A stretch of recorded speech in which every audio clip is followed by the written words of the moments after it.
자, 이제 앞에 화면 볼게요. 자, 오늘 2일차 수업 진행할 거고요. 이제 어제 수업에 참여를 못 하셨던 분들은 1일차 영상 올라간 거 있으니까 참고를 조금 하셔야 됩니다. 수업 페이지에 이 수업 영상 유튜브 링크에 가셔서 재생 목록 확인해 보시고 1일차 내용, 이게 수업을 진행하는 데 있어서 필요한 정보들 같은 게 있으니까 제대로 정속도로 이제 쭉 보실 필요까지는 없어도 좀 빠른 속도로 배속을 걸더라도 한 번쯤은 쭉 보시는 걸 추천을 드려요. 어떤 내용을 말하는지는 아셔야 되니까. 자, 그러면 어제 간단하게 출력문 좀 하다가 이제 끝이 났었는데 복습의 개념으로 하나만 좀 보고 갈까요? 음,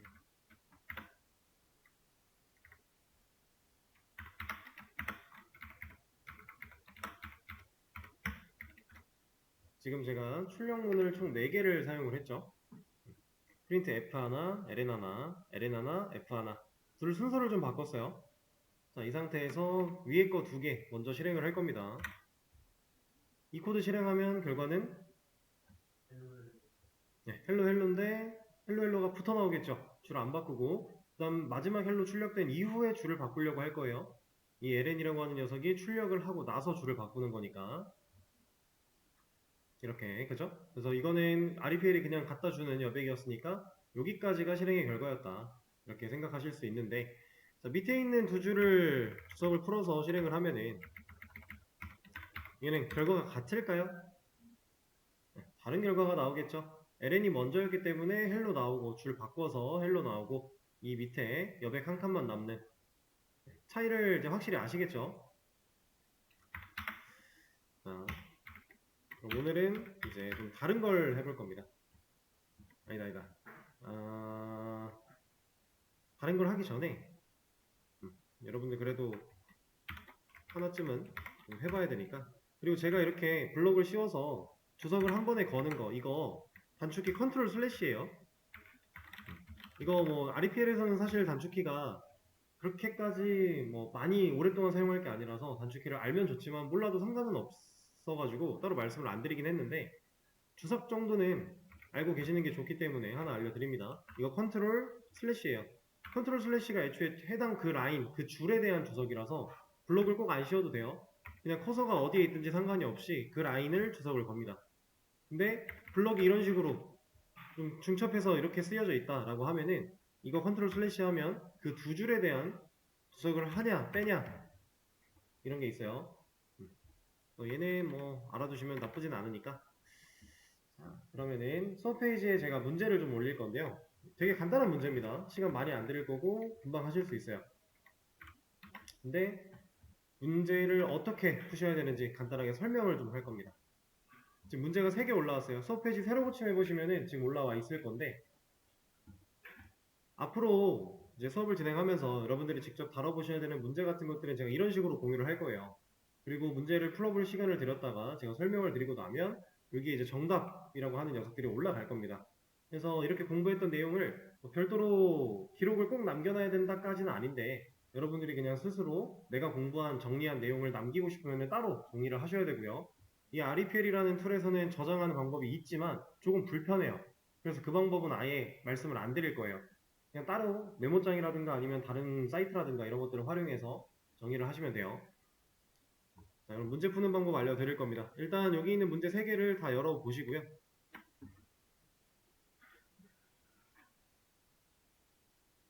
문제 순서가 이렇게네요. 자, 첫 번째 문제. 문제를 열고 딱 들어보시면 이렇게 쓰여져 있어요. 그러면은 이 검은색 라인으로 감싸져 있는 이 안쪽 부분을 여러분들이 그냥 전체 드래그 하실 거예요. 컨트롤 A를 눌러도 됩니다. 근데 컨트롤 A가 이 영역 안쪽에서 컨트롤 A를 눌러야 전체 선택이 돼요. 이러고서 그냥 컨트롤 C 복사를 하시고요. 그 다음 REPL에 있는 이쪽으로 와서 전체를 다, 여기도 컨트롤 A겠죠? 전체를 다 붙여넣기 하세요. 자, 이게 첫 번째 문제를 가져온 상태예요. 문제에서 애초에 클래스 이런 부분이나 꼭 필요했던 부분들 같은 거 동일하게 지금 가지고 있으니까 그냥 이렇게 붙여넣기를 하시면 된다. 그리고 이 문제를 푸시면 돼요. 근데 자, 문제를 다 풀었어요. 두 번째 문제 풀고 싶죠? 두 번째 문제를 풀려면은 얘를 또 복사해갖고 올 텐데 이거 지워버리면 내가 풀었던 기록 없어지겠죠? 그럼 제가 설명을 하기 전에 여러분들이 풀었던 기록을 못 남기니까 그럴 땐 어떻게 하냐? 사실 뭐 안 남기셔도 돼요. 그냥 머릿속으로 기억만 하고 계셔도 되는데 그럴 땐 어떻게 하는지 알려드릴게요. 자, 지금 첫 번째 문제를 다 풀었다라고 가정을 하고 두 번째 문제를 가져왔어요. 이렇게 하고 두 번째 문제를 그냥 풀면 이거 실행했을 때 무조건 에러거든요. 절대로 정상적인 실행 결과가 안 나와요. 여러분들이 진짜로 이게 내가 잘 풀었나 테스트를 못 해보겠죠. 그렇죠? 그래서 첫 번째 문제 다 풀고 두 번째 문제를 가져왔으면 첫 번째 문제에 해당했던 코드 부분 있죠. 이 부분을 전체를 다 이만큼 지금 이 중괄호 이 부분을 완전히 다 감싸 준 거예요. 이 공백들은 상관이 없습니다. 별로. 이 부분을 감싸서 주석을 거세요. 그러면 더 이상 코드로 안 읽히겠죠. 그렇게 해서 2번도 다 푸시고 그 다음에 3번 가져왔다. 그럼 2번 주석 걸고 3번 풀면 되겠죠. 그렇죠? 그리고 제가 이제 설명을 드릴 때 여러분들이 본인이 풀었던 거를 다시 한번 테스트해보고 싶다면 그 해당 문제 번호에 맞는 녀석들을 주석을 풀고 나머지는 주석을 그냥 건체로 테스트를 진행해 보시면 됩니다. 이런 식으로 하시고 이제 정답을 어차피 설명이 끝나면 올려드릴 거니까 이렇게 풀었던 기록을 굳이 남길 필요는 없기는 해요. 남기고 싶다면 아까 말씀드린 대로 다른 방식을 사용해서 남기세요. RPL은 조금 불편합니다. 그리고 이거 어차피 한 오늘부터 한 2, 3일 정도만 있으면은 그만 쓰고 이제 다른 거 쓸 거니까 그렇게만 알고 문제를 풀어주시면 될 것 같아요. 그럼 지금부터 시간을 드려볼게요. 많이 안 드릴 겁니다. 풀어보세요. 자, 이제 앞에 화면 보겠습니다. 만약에 아직 해결을 다 못한 문제가 있다면 설명을 들어보시고 다음 쉬는 시간이라든가 수업이 끝나고 복습하실 때 다시 한번 풀어보세요. 지금 이 세 가지 문제는 정말 간단한 문제였죠. 우리가 어제 배웠던 출력문을 그냥 적절히 활용하면 되는 문제였는데 첫 번째부터 하나씩 볼 거예요. 일단은 안녕하세요를 10번 출력하라고 하는 이 문제. 저는 10번을 다 하면은 조금 많으니까 3번으로 압축을 시켜서 좀 진행을 해 보겠습니다. 자, 일단은 가장 쉽게 생각할 수 있는 방법 중에 하나가 이런 게 있을 것 같아요. 그죠? 그냥 출력문 자체를 복사해서 3개 적어주는 거. 안녕하세요 3개 나오겠죠? 그죠? 아니면은 뭐 이런 것도 있겠네요.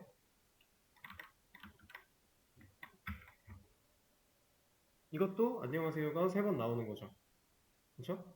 꼭 LN을 쓰란 법도 없어요. F를 써도 상관이 없겠네요. 그죠? F 같은 경우는 근데 이렇게 적나 아니면은 세 줄로 적나 동일한 효과가 나타나겠죠? 이 둘의 결과가 같을 겁니다. 그죠? 어쨌든 이렇게 10번을 출력하면 되는 문제. 뭐 방법은 어떤 것도 좋습니다. 다른 조건이 걸려있지 않았으니까요. 이렇게 문제 푸시면 되고. 자, 두 번째. 이번에는 10번 출력을 하는데 system.out.println 이 녀석을 한 번만 쓰라고 하네요. 10번을 쓰지 말란 얘기죠. 그렇다라는 건 애초에 이게 안 된다라는 거니까 우리가 이 조건을 충족하면서 안녕하세요를 10번 출력하려면 이런 식으로 가야겠죠. 여기도 마찬가지로 3개만 입력을 하고 실행을 해보면 우리가 지금 봤던 결과 그대로 볼 수 있겠죠. 물론 이거랑 이건 좀 다른 거예요. 그죠? 자, 그러면 이 타이밍에 요거는 어떨지 한번 예상해 보실래요?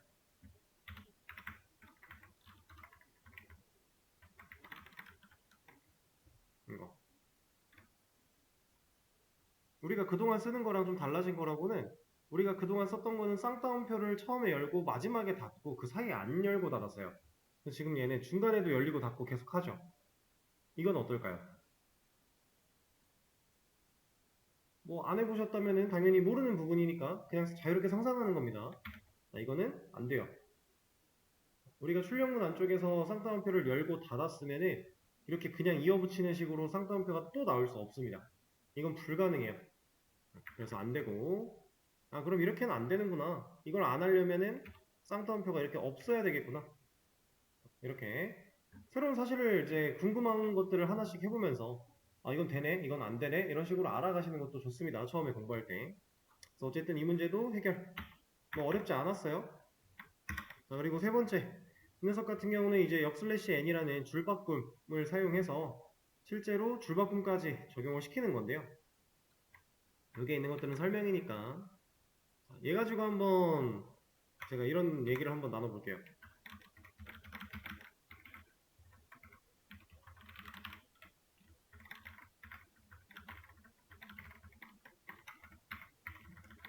자, 지금 문제가 요구한 건 이게 아니지만 어쨌든 이 상황을 실행하면 결과가 어떻게 나올까요? 잠깐 예상해보죠. 어제 우리가 역/n이라고 하는 이 녀석 줄바꿈을 해준다라는 그걸 배우긴 배웠는데 어제는 마지막에서 사용을 했었어요.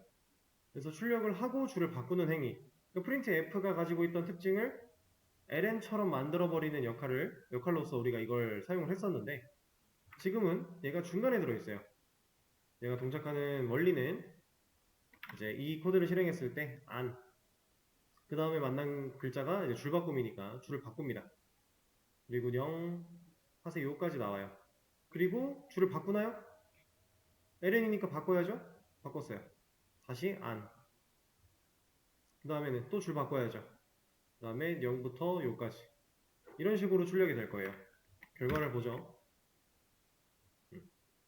제가 말씀드린 게 맞죠? 자, 근데 만약에 여기서 ln이 아니라 f였다면 이 녀석들이 ln이 아니라 f였다면 안, 줄 바꿨고 0, 요까지 나와요. 그리고 안은 밑에 나와요, 여기 나와요. 옆에 나오겠죠? 그 다음에 다시 0, 안으로 끝날 거고요. 또 0이겠죠. 이런 식으로 예상한 게 맞나요? 줄바꿈이라고 하는 이 녀석은 이 녀석이 실행되는 그 시점에 그냥 줄을 아예 바꿔버리는 거예요. 앞에 있나 뒤에 있나 그러면 앞에 있는 거랑 뒤에 있는 거랑은 큰 차이가 존재를 하겠죠. 좀 중간에 있는 것도 어제 배웠던 거랑은 좀 다른 특별한 그 차이가 있는 거니까요. 그러면 이 녀석이 어제 우리 이렇게 이 상태로 사용하는 걸 처음 배웠었고 오늘 중간에 넣는 거 배웠어요. 그리고 앞으로 들어가면은 당연히 이제 줄을 먼저 바꾸고 시작을 한다. 개념적으로는 이해가 가능하죠. 자, 그럼 이 상황에서 이 녀석이 쌍따옴표 밖으로 나가면 어때요? 이거는 될까요? 지금 ln이니까 출력하고 한 줄을 바꿀 건데 얘로 인해서 줄을 하나 더 바꾼다. 만약에 이게 된다면 안녕하세요 나오고 줄 바꿨고 여백 나오겠죠. 그러면 총 여백은 3줄이 나오겠네요. 그죠? 근데 얘는 안 돼요. 에러입니다. 왜 에러가 나는지 볼까요? 메인점 잡아라는 파일의 몇 번째 줄? 8번째 줄. 이 자리네요. 그죠? 이 자리에 화살표는 찍혀있긴 하지만 정확한 위치를 잡지 못한 것 같으니 화살표는 좀 무시를 하고 뭐 여기 보면은 일레갈 캐릭터 어쩌고 하고 있는데 자 이건 뭐냐면 우리가 역/n이라는 이 문자를 통해서 줄을 바꾸는 이 행위는 쌍따옴표 안에 들어갔을 때 가능한 거예요. 얘는 이렇게 쌍따옴표 바깥에 위치를 하게 되면은 아예 사용이 불가능한 녀석이 됩니다. 그래서 이 안쪽으로 들어와야만 한다라는 거. 자, 그러면 문제는 뭐 간단하게 해결할 수 있겠죠? 한 번만 사용하는데 안녕하세요 10개니까 이거 쭉 붙이면 될 거잖아요. 그죠? 전 3개만 하기로 했으니 이렇게 지금 마지막에 ln 때문에 한 번, 줄바꿈 때문에 한 번, 그냥 여백 이렇게 나온 거겠죠? 정확히는 줄바꿈 이 개행 문자 때문에 이 역/n 때문에 먼저 한 번, 그 다음이 ln 때문에 한 번, 그 다음이 그냥 있는 거 순서는 이래요. 그래서 이렇게 간단한 문제 3개 풀어봤는데 이거야 뭐 어제 배운 거에서 특별히 활용이라고 할 것까지도 없는 그냥 기본적인 내용이었으니까 쉽게 해결을 했습니다. 정답은 바로 올려드릴 거고 자 이제 새로운 개념 들어가 볼 거예요. 자 제가 일단은 뭔가를 적으면서 여러분들한테 이거 예상해보세요 예상해보세요 계속 질문을 할 텐데 이거 따라 적으려고 하지 마시고요 그냥 화면 보세요.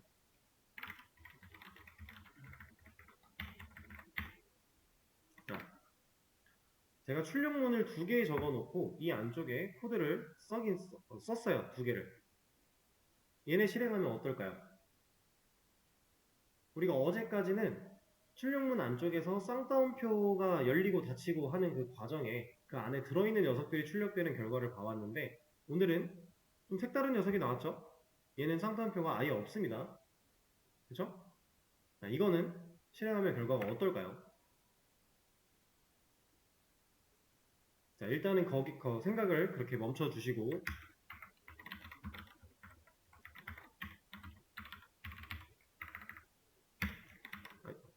얘를 출력하면 어떨까요?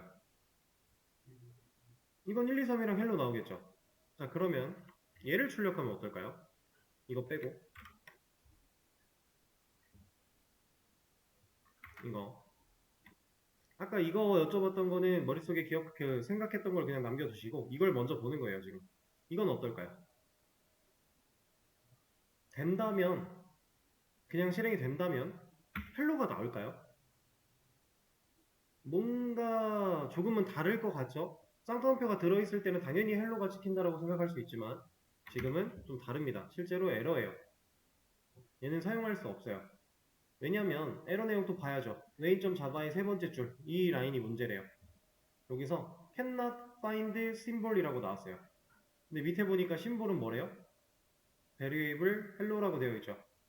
자, 지금 이 에러 내용 cannot find면 심볼이 뭔진 모르겠지만 어떠한 상징을 지금 못 찾겠다라는 건데 밑에 보니까 그 상징은 variable 어쩌고래요. 근데 이 녀석 hello는 어쨌든 여기 써있는 hello겠죠.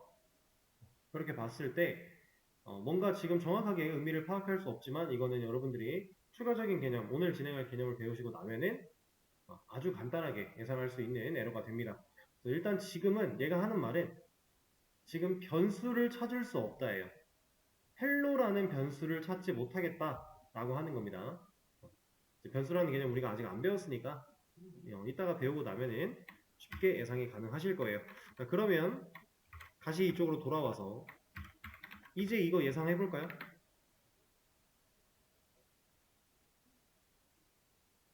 얘는 실행하면 아까처럼 cannot find 심볼이라고 하는 에러가 나올까요?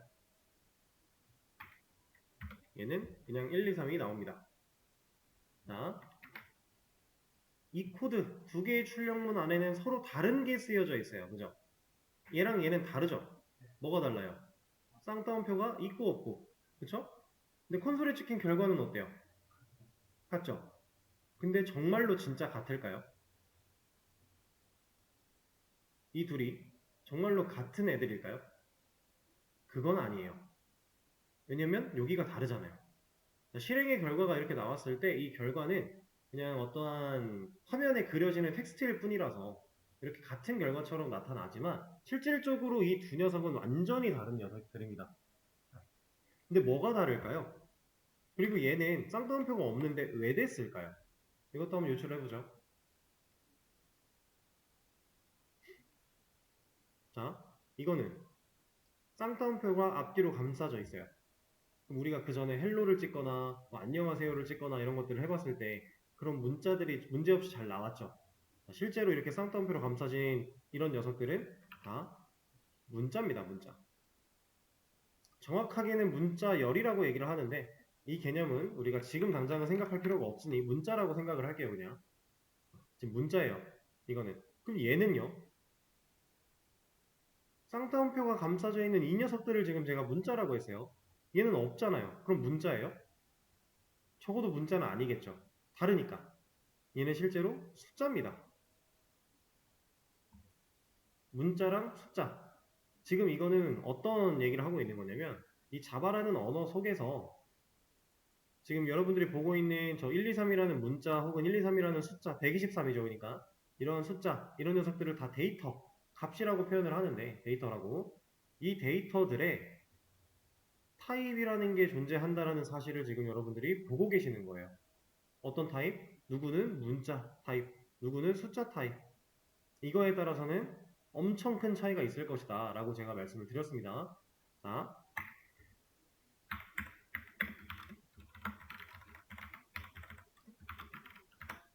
이거 한번 예상을 해볼까요? 근데 예상을 하는데 지금 이걸 보면 제가 이거 분명히 문자라 그랬죠. 쌍따옴표 안에 들어있는 거. 그럼 지금 얘가 하고자 하는 거는 이 출력문 안쪽에서 이 플러스가 뭔진 모르겠지만 일단 우리는 덧셈이라고 알고 있어요. 그죠? 사칙연산. 그 덧셈이 정말로 될까요? 지금 하려는 게 문자 더하기 문자 아니에요? 이거 가능한 거예요? 원래라면 안 되겠죠? 자바는 됩니다. 문자랑 문자를 더할 수 있어요. 정확히는 문자랑 문자를 더한다가 아니라 문자 사이에 이렇게 덧셈이라고 하는 플러스 연산자가 사용이 되면 이제 이런 뭐 수학적인 기호라든가 부등호라든가 이런 녀석들은 앞으로 우리가 다 연산자라고 표현을 할 거예요. 그 연산자라는 이 녀석이 사용이 되면 문자 결합 연산자로서 활용이 돼요. 이건 이따가 한 번 더 말씀을 드릴 겁니다. 그래서 문자 더하기 문자가 자바는 가능해요.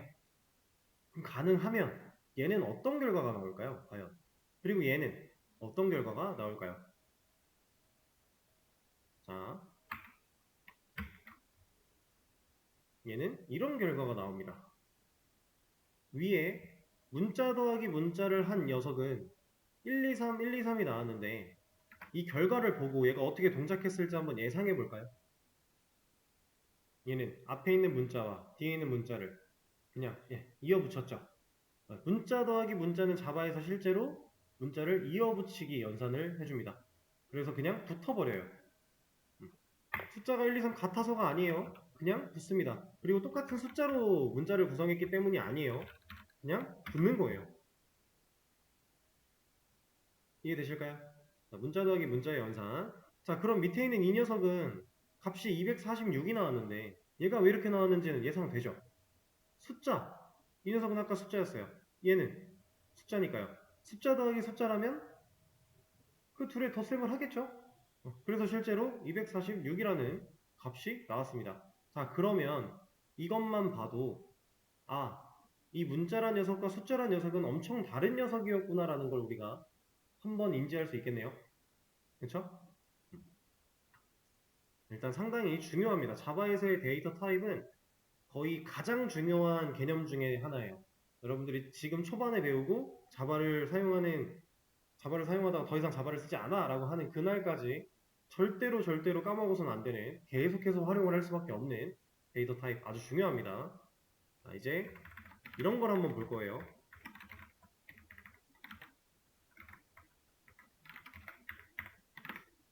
자, 이제 이거 한번 예상해 보실래요? 안 가르쳐 드리고 예상하는 거니까 틀려도 돼요. 그냥 자유롭게 생각해 보는 거예요. 정답을 맞추려고 생각한다기보다는 저게 뭐 어떻게 될까? 이렇게 될까? 저렇게 될까? 이런 느낌으로 고민을 해보시면 됩니다.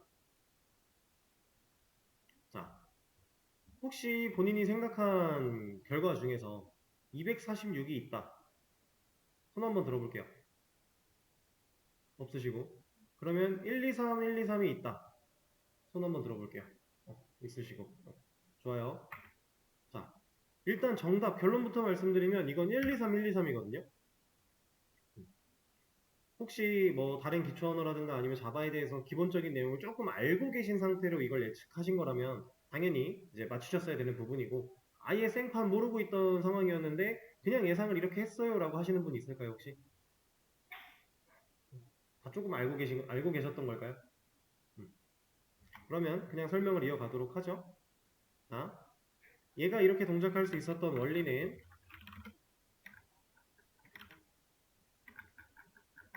자, 애초에 문자랑 숫자의 연산 현실에선 당연히 불가능한 거예요. 애초에 문자 더하기 문자도 말도 안 되는 거고 근데 자바에서는 얘도 가능합니다. 얘가 가능한 이유는 얘네 둘이 문자랑 숫자랑 서로 다른 데이터 타입이었기 때문에 원칙적으로는 안 되는 게 맞아요. 자바에서도 이제 원래 같으면 얘가 갖고 있는 그 원칙적인 개념 같으면은 서로 다른 데이터 타입을 가지고 연산을 한다? 이거 자바에서도 안 되는 게 맞습니다. 근데 얘는 됐어요. 심지어 결과는 문자 더하기 문자의 결과로 나왔어요. 이어붙이기. 그렇게 할 수 있는 이유는 이 자바라는 녀석이 자동으로 형태를 바꿨기 때문이에요. 누구를? 숫자를. 근데 왜 숫자를 문자로 바꿨느냐? 자, 생각을 한번 해보겠습니다. 자바가 이 서로 다른 데이터 타입의 연산을 허용하는 경우는 몇 가지가 있겠지만 일단 이것만 가지고 그냥 얘기를 할게요. 이 상황 속에서 가정을 해보겠습니다. 만약에 이 문자 부분이 숫자가 되려면 어떤 일이 벌어져야 돼요? 문자가 숫자가 되려면 쌍따옴표가 사라져야죠. 그러면 얘는 숫자 더하기 숫자가 되니까 246이라는 그 정답이 나왔을 텐데 이렇지 못했어요. 그죠?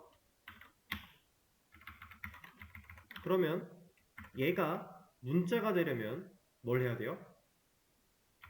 쌍따옴표가 붙어야죠.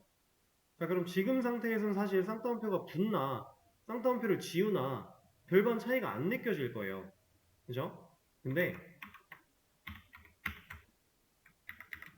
얘가 이랬다면 얘는 쌍따옴표를 벗긴다고 숫자가 될 수 있나요? 이건 불가능하죠. 그럼 자바가 이때 판단하는 거예요. 아, 문자를 숫자로 바꾸는 건 좀 위험하겠는데? 그러면 숫자를 문자로 바꾸는 거 이거는 딱히 위험할 리가 없겠는데? 왜? 숫자들은 이렇게 쓰여 있어도 쌍따옴표 붙이면 이거 문자 되는 거 아니에요? 그렇죠? 그래서 자바가 서로 다른 데이터 타입의 연산을 할 때 중요하게 생각하는 건 이겁니다. 데이터에 손실이 있느냐 없느냐 이걸 따져보는 거예요. 그래서 자바가 생각했을 때 이거는 큰 손실이 없겠다 문제가 없겠다 라고 느껴지면 그때는 자동으로 형태를 변환시켜서 그냥 연산을 수행해 줍니다.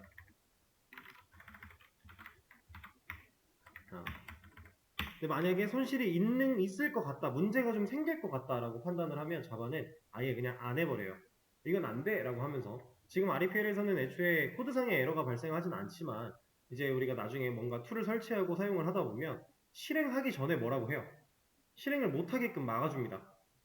그런 것들을 다 보시게 될 거예요. 그래서 이 녀석 자동으로 자바가 숫자를 문자로 바꿔준 겁니다. 형태를. 근데 어떻게? 이 연산을 컴퓨터가 한다 그러면은 컴퓨터는 숫자를 문자로 바꿔내요. 그리고 이 문자 더하기 문자니까 이어붙이기를 해요. 그래서 최종적으로 이러한 결과를 콘솔에 남기는 거예요. 그 상황 속에서 문자가 앞에 있든 숫자가 앞에 있든 이런 순서는 중요하지 않죠. 어쨌든 데이터를 잃지 않기 위해서 위험하지 않으려면 자바는 숫자를 문자로 바꾼다 라고 하는 겁니다. 근데 엄밀히 따지면 사실 여기서 사용된 1, 2, 3이라는 숫자가 얘가 진짜로 1, 2, 3이 되기까지는 그냥 쌍따옴표만 붙는 과정이 아니라 뭔가 일련의 과정이 있어요. 그 과정은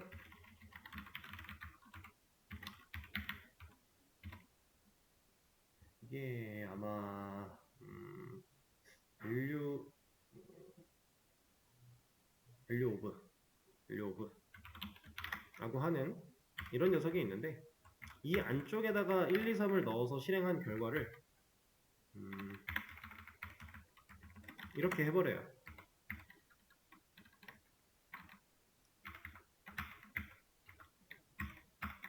그래서 이렇게 해서 최종적으로 결과가 문자 더하기 문자가 되는 거예요. 원래는 그래요.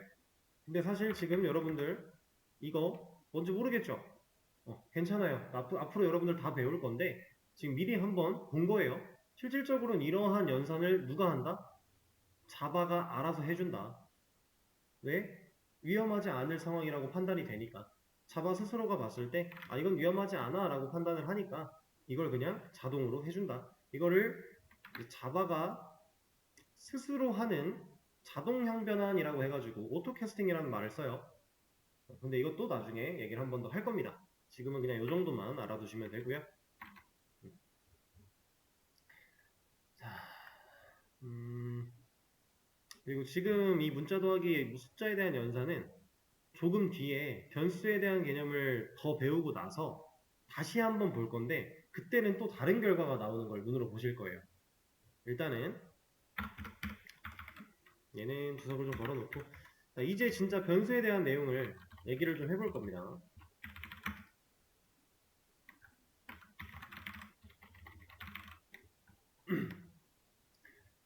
자, 변수. 자바에서는 이 변수가 참 중요해요. 왜 중요하냐면 우리가 실제로 개발을 할 때 어떤 프로그래밍 언어를 사용을 할 때 그 안에서는 무수히 많은 데이터가 사용이 됩니다. 근데 그 데이터들을 어딘가에 저장해 놓지 않으면 우리는 단순히 일회성으로밖에 사용을 못해요. 근데 그 일회성으로 그 저장되어 있는 데이터 값을 쓰는 거는 한계가 명확합니다. 그래서 절대적으로 우리는 이 변수를 계속 많이 만들어가며 사용할 수밖에 없어요. 되게 중요한 개념 중에 하나예요. 가장 기초가 되지만 아주 중요한. 자, 이 변수는 쉽게 말해서 변할 수 있는 수를 의미합니다.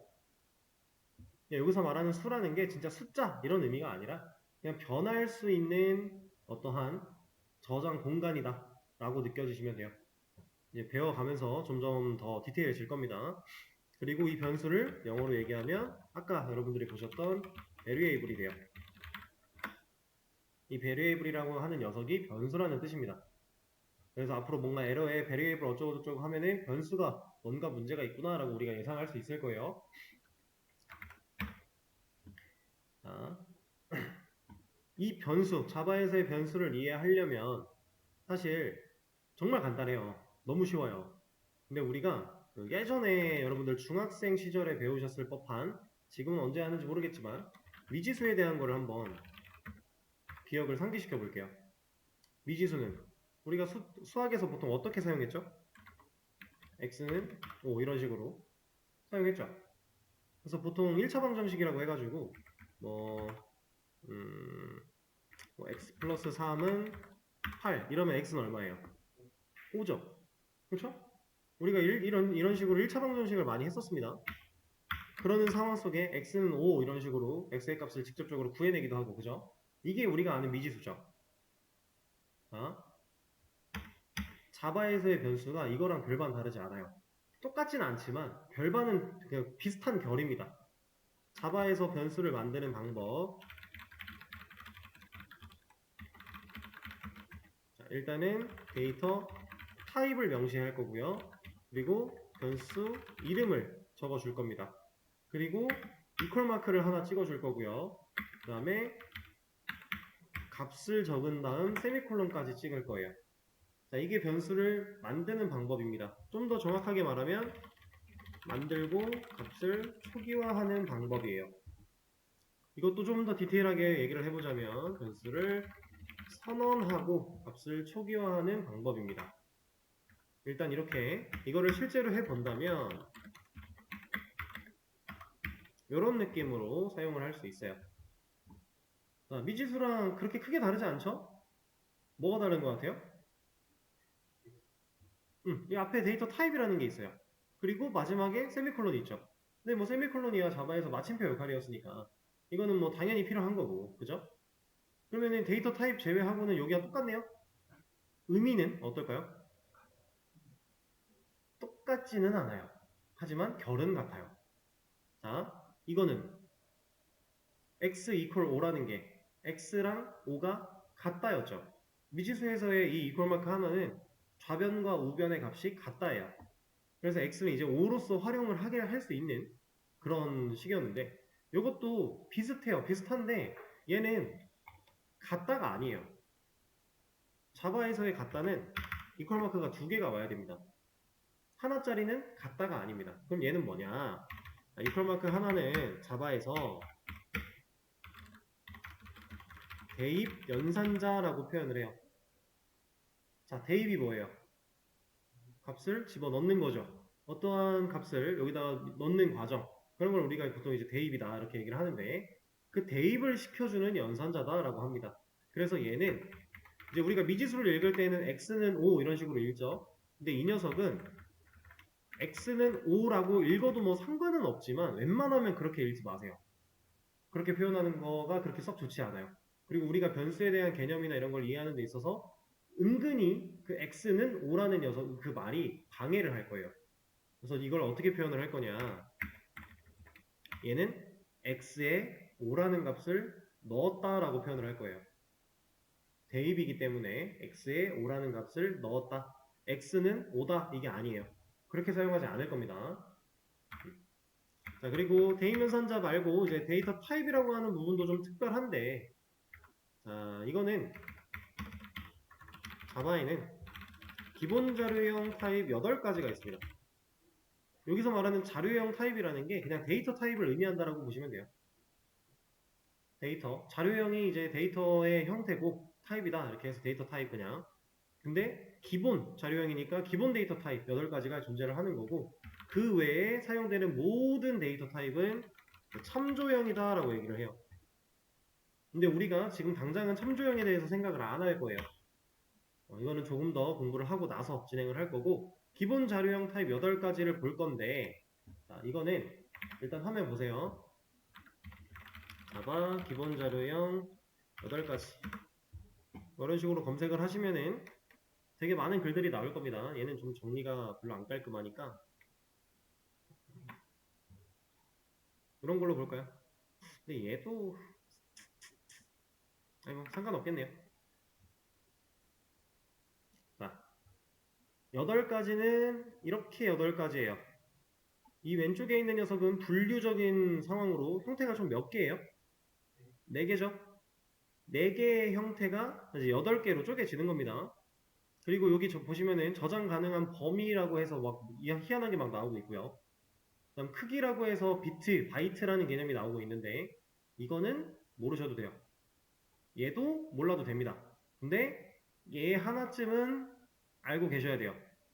근데 이건 제가 말씀을 드리긴 하겠지만 이걸 이렇게 이 표 안에서 얘를 외워야 된다는 개념은 아니고요. 그냥 이 불린이라고 하는 논리형 데이터 타입에 들어갈 수 있는 값이 얘네 둘밖에 없어요. 뭐 특별하게 어려울 게 없습니다. 근데 여기 밑에 있는 이제 이런 숫자들, 이거 딱 봐도 엄청 크잖아요, 이런 거. 얘는 우리가 읽을 수 있는 수의 범위로 허용이 되는지도 모르겠어요.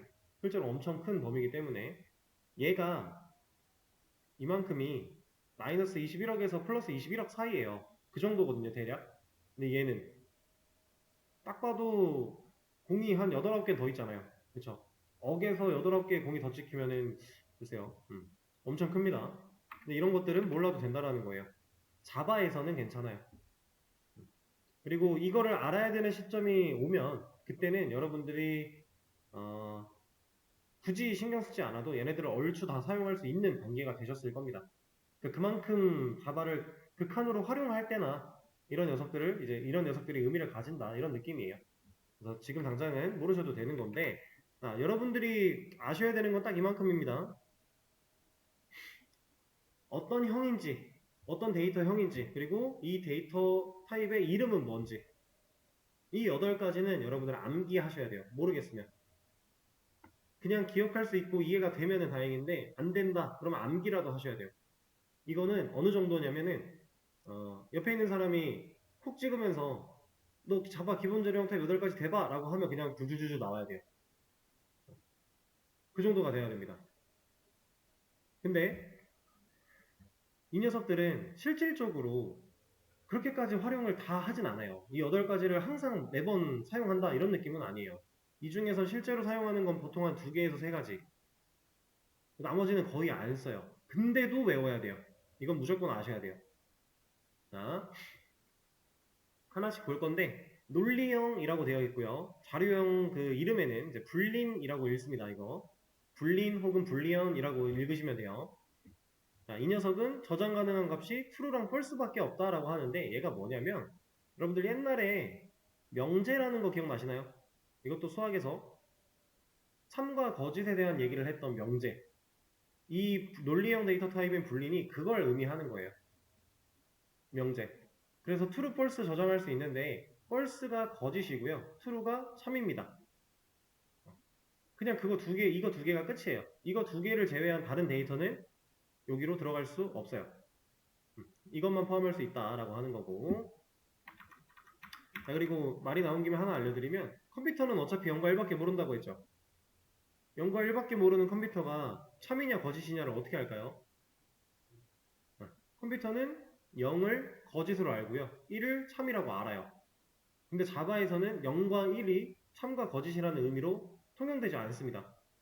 컴퓨터 자체는 얘가 좀 더 알아듣기 쉬운 말인 건 맞지만 자바는 애초에 이거 가지고 따져요. 그럼 굳이 컴퓨터랑 비교해서 따져보자면 true가 1일 거고 false가 0이겠죠.